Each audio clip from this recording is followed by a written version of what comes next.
Lots of folks often ask me this same thing when we talk. Can a narcissist really change? Is there a cure for narcissism?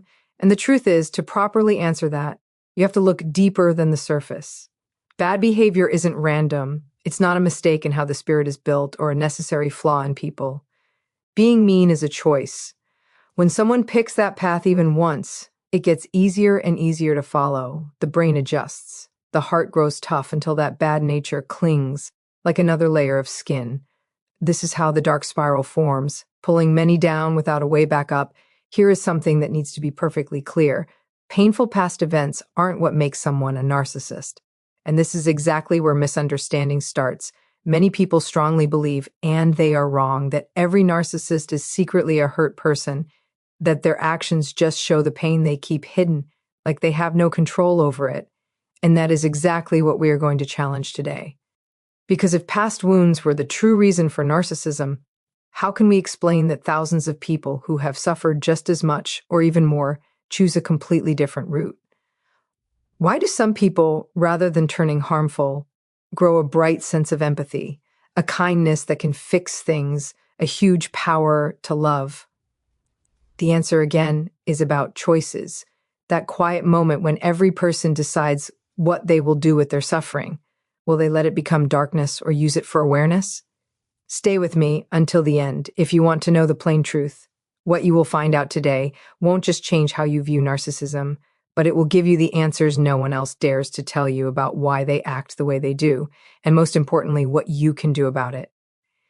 Every day, all of us make choices. We choose how to look, how to reply, how to treat others, and when someone decides to manipulate, lie, or crush others just to feel strong, they don't do it by accident. They do it because they know it works. Because at some point, they enjoyed the feeling of dominance and found that this control feeds their inner emptiness. The narcissist isn't trapped by his history. He works based on the now. He is not the casualty of old stories, but the deliberate creator of his own bad side. Every word, every careful gesture, every face he puts on is part of a planned effort to keep his power. This is where something even more important begins to show itself. If you were ever told that you could fix a narcissist just by understanding their hurt, pause right now. What we are really talking about is not old, unsettled wounds, but a continuous way of making specific choices, decisions that boost an identity built on control and emotional command. And do you know what the most upsetting part is? The more they choose the path of deceit and abuse, the deeper they sink into it until coming back becomes almost impossible, not because they lack the ability, but because they don't want to, because the power they get from ruling and controlling ends up being their source of joy, their way of feeling truly alive. You need to stop holding on to that fake sympathy that makes you excuse things that cannot be excused. Real insight isn't about forgiving bad actions, but seeing life clearly without hiding anything or making it look nice. Only from that point can you have clear-eyed pity, one that is not mistaken for accepting mistreatment. And so, if you have felt this yourself, tell me in the comments. Do you think being mean is a choice? Because even though many people are uncomfortable accepting that bad behavior is chosen, it means taking on something deep. It forces us to see that there are people who decide to cause pain not because they are broken, but because they prefer that type of life. The narcissist is not a victim of his own brain. He is not stuck in a sad destiny. He can't escape. His actions are not automatic reflexes, but a deliberate plan. And every time he chooses to shame, lie, manipulate, or ruin, he doesn't just hurt others, he strengthens his own darkness, feeding the cycle that slowly destroys everything human that might have been left in him. This brings us to an even deeper question. What exactly do they get out of this? This leads us to the main point. The core idea of control. For the narcissist, controlling others is not just a result of their hurt, but their true goal. It is not an extra effect. It is their power source. There, in that feeling of total control, he finds a type of pleasure that replaces any need for real love. Because they don't actually look for love. They don't look for understanding. They look for control over what you think, what you feel, what you believe about yourself, and the more power they manage to have over another person, the more convinced they become that their plan is working. Here is an even more unpleasant truth, one that is rarely spoken out loud.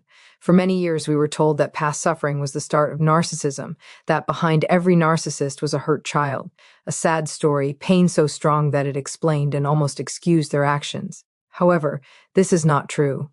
That idea was debunked long ago, and the most telling thing is that if trauma was really the root of narcissism, the figures just wouldn't match up. Look at this fact. In the United States, about 70% of people have gone through some kind of painful event in their lives. If trauma was truly the cause of narcissism, then we would live in a world where more than half the population would be narcissistic. But this is not the case.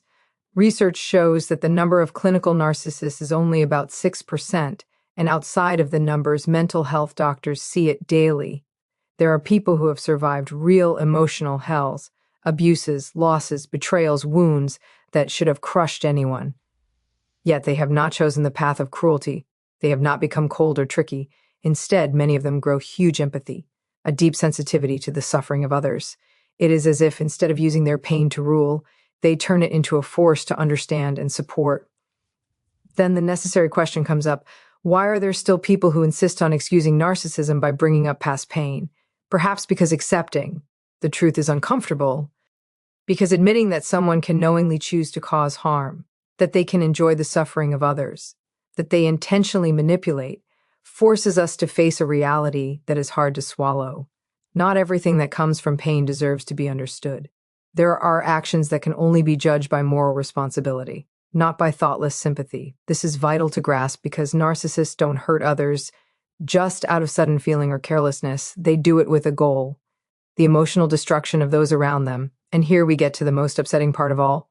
The narcissist blames you for the things he himself does. There is a pattern that keeps repeating in relationships with narcissistic people, a kind of expected script that seems copied into every story. They call you selfish when you are the one who always gives in. They accuse you of lying when they are the ones twisting the facts. They accuse you of being unfaithful when they are the ones who betray you without any regret. And the truth is, it is not a coincidence. In mental health terms, we call this projection, a tool where someone shifts their own faults onto others because they can't handle seeing those faults in themselves. It's like by placing his bad parts onto the other person, he is trying to free himself from the burden of his own guilt. The fascinating thing about this is that it is a strategy as old as mankind itself, and even old writings mention it. Evil burns, and its own statement condemns it, because in the end, the truth always finds a way out, no matter how many different faces they wear, no matter how much blame they try to put on you. That inner voice that never dies out still bothers them. And that is exactly why they attack, project, and blame, because they cannot stand to see themselves as they truly are. Looking at their true reflection would be the start of their collapse. There's an even more upsetting point in how narcissists operate. When they accuse you of what they themselves do, they do it not only to defend themselves, but to confuse you. They want you to doubt yourself, to question your memory, your feelings, and even your own view of what is real. That is their true method of control, not strength, but the quiet wearing down of your clear thinking. And here we reach the darkest part of their game. The narcissist always expects the worst because he knows what he himself is capable of. There is something deeply troubling about how they see the world. They live in a constant state of suspicion. They see betrayals where there are none.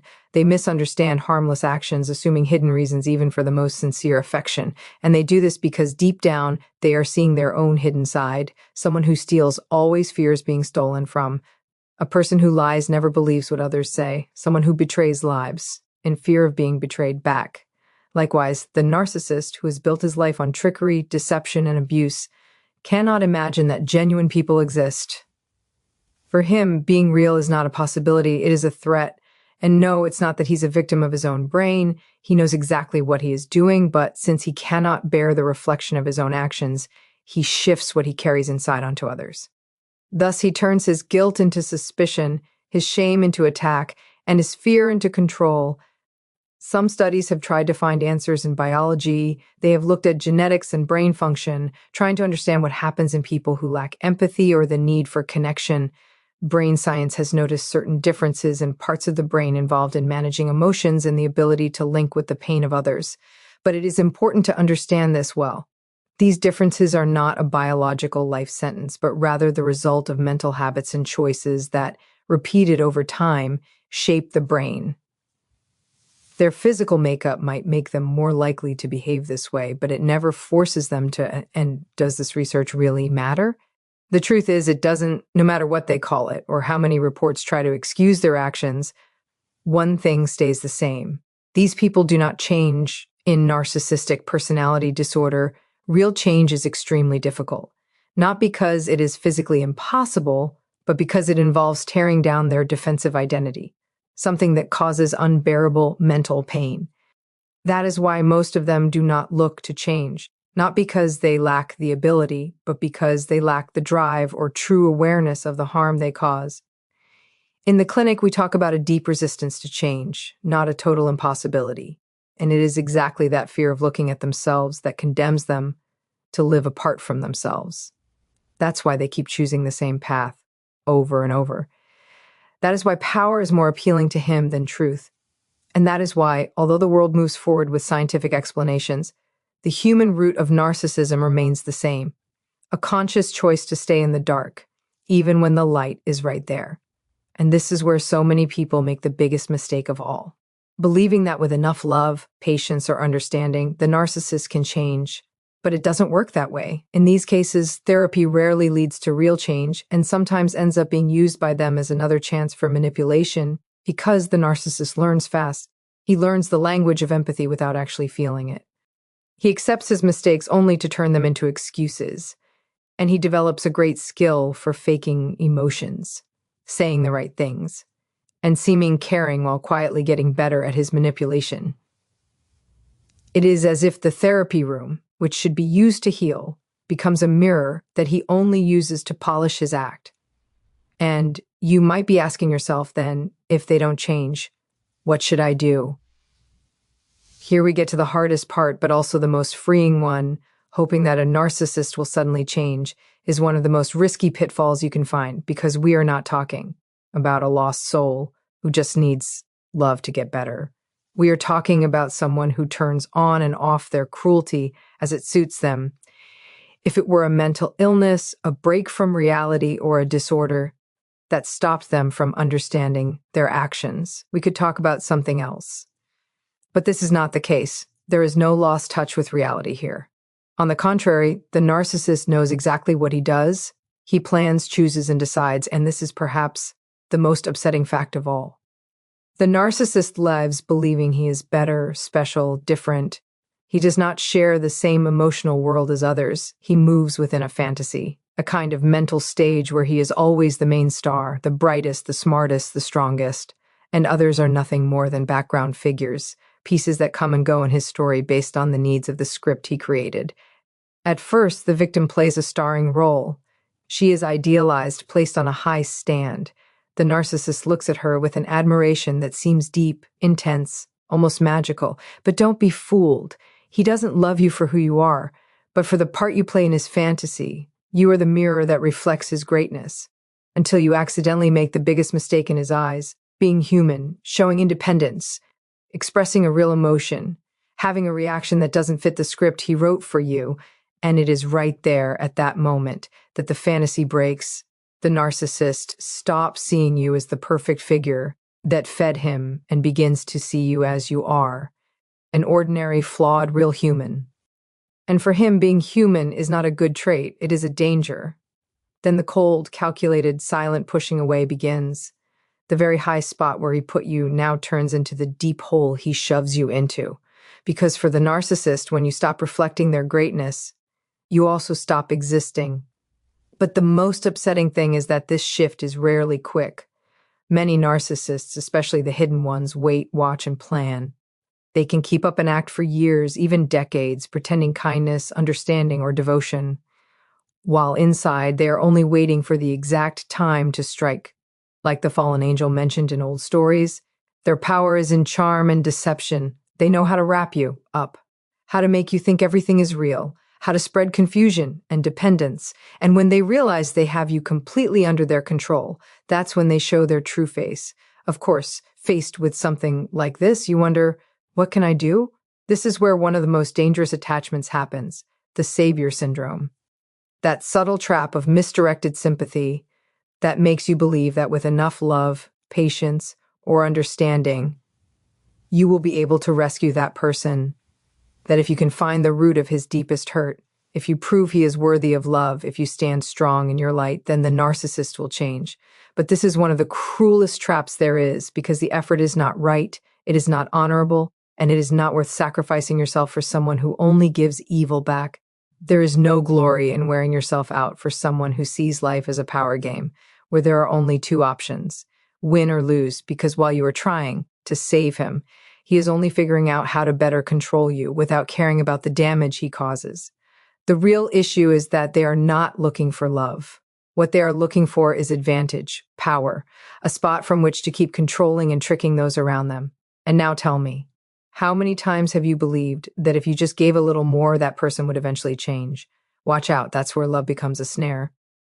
Because while you give based on hope, the narcissist takes based on strategy. For the narcissist, all of life is a contest. There is no space for working together, nor for true affection, nor for equality.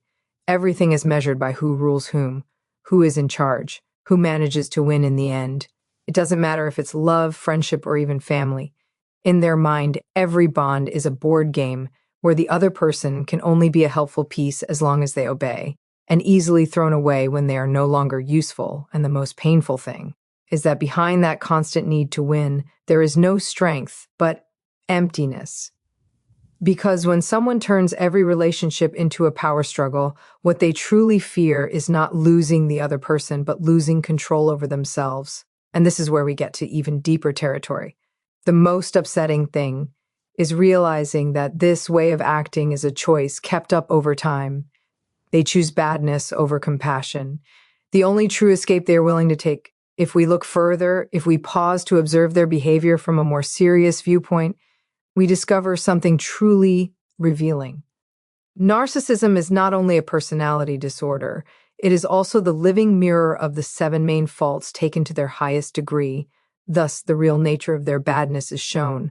Pride, jealousy, rage, greed, lust, overindulgence, and laziness. They perfectly describe the inner state of those who have chosen to cut off their own inner voice, that arrogance that stops them from admitting a mistake, the jealousy that consumes them when they see others succeed, the rage that explodes when they lose control, the hunger for power that is never satisfied, the emotional lust with which they consume without giving anything back, and most of all, that moral laziness that guarantees they will never change. And from this deeper look, we understand that narcissism is not just a disorder, but a spiritual disconnect from one's own inner sense of right and wrong.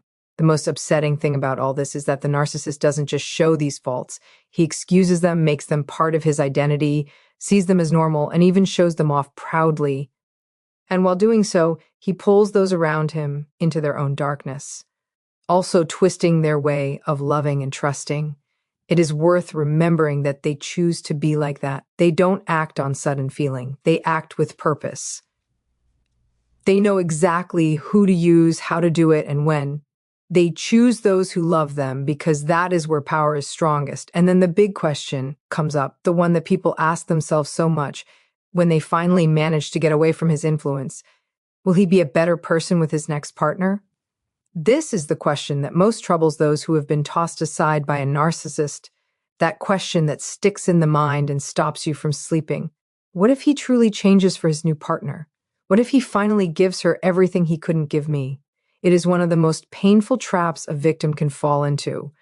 The thought that after so much effort, so much giving, having put up with things and tried to understand and heal his wound, he will change for someone else, that he will learn from his mistakes, that everything you gave, your understanding, your patience, your love, will be enjoyed by someone else. And then you see him moving on with another person, and suddenly he seems like a different man. More kind, more present, more loving. Everything looks changed, but it's not. That image is a lie. The narcissist does not change, not because he can't, but because he doesn't want to. What you're watching is not progress. It's a replay. It's the same fantasy that you also lived. The perfect start phase, the honeymoon, the shiny act. And though today it looks different, the cycle will happen again. The big self-importance will return. The trickery will slowly seep back in, almost unseen. At first, the abuse will return disguised as affection until the charm is broken, as usual. The saddest part is that the new victim doesn't know it yet. She is living the start of the story, but there is something that The narcissist will never show a dark detail that stays hidden even in his apparent happiness, and that is exactly where the most evil part of his game is hidden. Why would they change for anyone if their way of living has been successful for them forever? That question destroys any hopeful fantasy. Narcissism is a closed circle, a loop that keeps happening over and over, idealization, abuse, tossing aside, and then with the next person it starts again. Nothing changes because they do not know how to love in any other way. Their way of relating does not evolve. It just gets better at its own darkness. One of the most common false beliefs about narcissism is thinking that with the right therapy or the right approach to past hurt, they will finally change. But the clinical reality shows us something very different. Treatment focused on past pain does not alter the deep narcissistic pattern, because trauma is not the reason for their behavior, but only the excuse they use to explain their actions or to grab attention. Therapy only works when there is a true desire to change, when a person can look at themselves humbly and admit that something inside them needs fixing. But the narcissist never gets to that point. In his mind, there is nothing to mend, no mistake to take back, no guilt to work through. For them, the flawed ones are always the others. If a narcissist ever goes to therapy, it won't be to grow or improve. They will go with one goal: to get something. Maybe they want to win back a victim who is close to escaping. Perhaps they are looking to improve their manipulation by learning the language of empathy to use as a cover. Or perhaps he will try to use therapy as a stage to switch the roles and present himself as the real victim. But what he will never do is go with the honest goal of truly changing, because if that were the case, we would see different results. Those who truly seek to heal their emotional wounds show clear signs of progress. They become kinder, more aware, more able to build good relationships, to love without controlling. However, this does not happen with the narcissist. The proof is clear. The narcissist isn't looking to get better because he thinks nothing in him needs fixing. In his mind, he doesn't have a problem. The problem is always with others. And here another danger appears, one that is quiet but real. Not all therapists are ready to spot narcissism. Many professionals, moved by kindness and the best intentions, see their behavior as just emotional youth or as a reaction to past hurt that can be fixed with the right method. But that view, however well-meaning, can be harmful.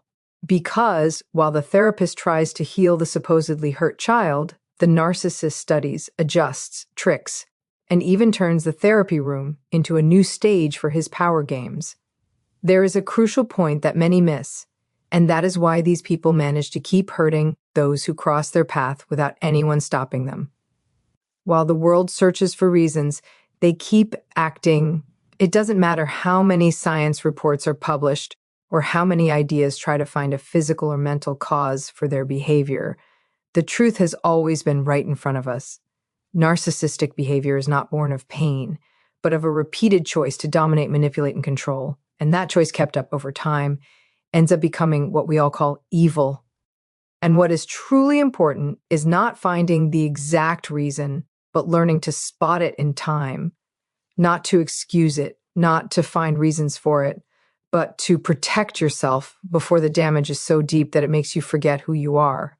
Because if you wait for the narcissist to change, if you trust that next time will be different, if you believe that one day he will wake up and realize the pain he causes, the only thing you will do is get stuck in his game, losing your energy, your hope, and the saddest thing, your own true self. They won't have an awakening, but you certainly can. The only thing you can really do is see the truth as it is. No fancy stories, no lying to yourself, no hope disguised as love.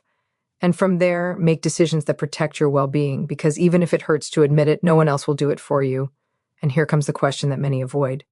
But that makes the difference between staying stuck or freeing yourself forever. How much more time are you willing to waste waiting for a change that will never arrive?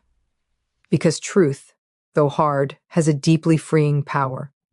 They do not change, they do not heal, they do not wake up. No matter how much love you give them, how many chances you offer, how many times you try to make them see the harm they cause, none of it will change their nature. While you wait for a miracle, they keep moving, draining your energy, your goodness, your light until you are empty, disconnected from yourself. The only way to win this game is to stop playing it, stop looking for sense where there is only trickery, stop excusing what has no excuse. Stop waiting for them to suddenly see the light because they won't see it. They don't want to see it. They don't care about it. But you can open your eyes. And when you do, you will see that it was never about saving them, but about rescuing you. Today, you have the chance to do something different, to put yourself first, to break the cycle, to choose yourself again, because every day you spend waiting for them is a day that takes you away from yourself. So the question that remains is simple but final. How much longer are you going to allow this?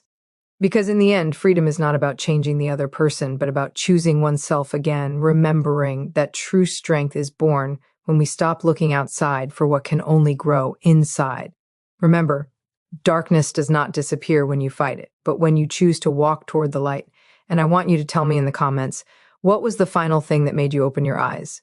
If this video was helpful to you, please share it with someone who also needs to understand what is behind these destructive behaviors. You never know who it might reach exactly when they need it. I leave you here on screen another video so you can keep looking into these topics that can help you right now. See you very soon.